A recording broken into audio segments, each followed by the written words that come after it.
You're listening to Radio Long Island City, recorded at our studios near Hell Gate, 9 kilometers north of the Harbor Hill Moraine.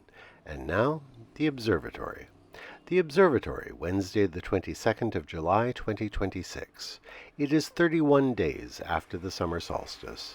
It is 62 days before the autumnal equinox. In today's episode, lanternflies and adventures in culture, both highbrow and popular. Today's forecast: cloudy, then gradually becoming mostly sunny. Some chance of showers in the morning.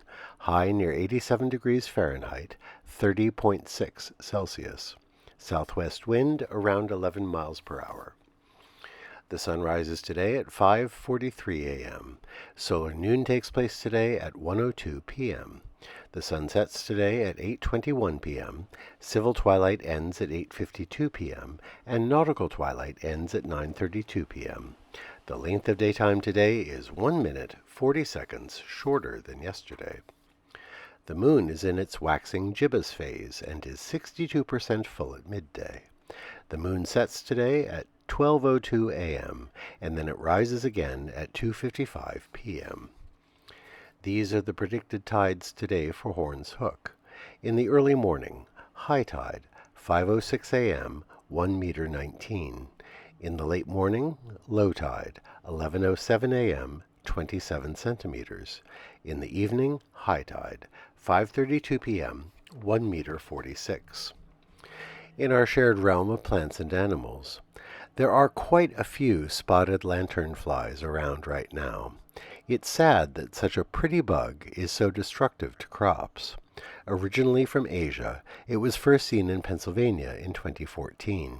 Since then, it has spread widely throughout the East Coast. It's particularly destructive of grapevines, but it attacks other desirable plants as well. And if you sit under an infested tree, you will be bathed in their sticky honeydew secretions. Although their numbers seem a little reduced from what we experienced 2 summers ago, they are still present in great numbers, and they continue to spread. Squash them? Most advice says yes. See one? Stomp it. There is some hope that local birds will catch on and begin eating them more, and scientists are looking into certain parasitic wasps that find them good prey. For now, though, they are here to stay. Commemorations. On this day in 1686, Albany, New York was chartered as a municipality by Governor Thomas Dongan. Happy 340th birthday to our state capital. On this day in 1959, the film Plan 9 from Outer Space was released across the United States. A low-budget science fiction film by Ed Wood, it has been called one of the worst films ever made, earning it the status of a cult classic. In the film, aliens arrive on Earth determined to stop humans from developing a doomsday weapon. They plan to resurrect the dead to form a zombie army if humans refuse their demands to disarm. It was also Bela Lugosi's last film. Lugosi by this time was living in poverty, and Ed Wood had hired him to film scenes for projects such as The Vampire's Tomb and The Ghoul Goes West. It was that footage that Wood used in Plan 9 from Outer Space. Today we remember Amy Vanderbilt, born this day in 1908. She was one of the most popular writers on questions of good manners in the last century. She published her best-selling book, Amy Vanderbilt's Complete Book of Etiquette, in 1952.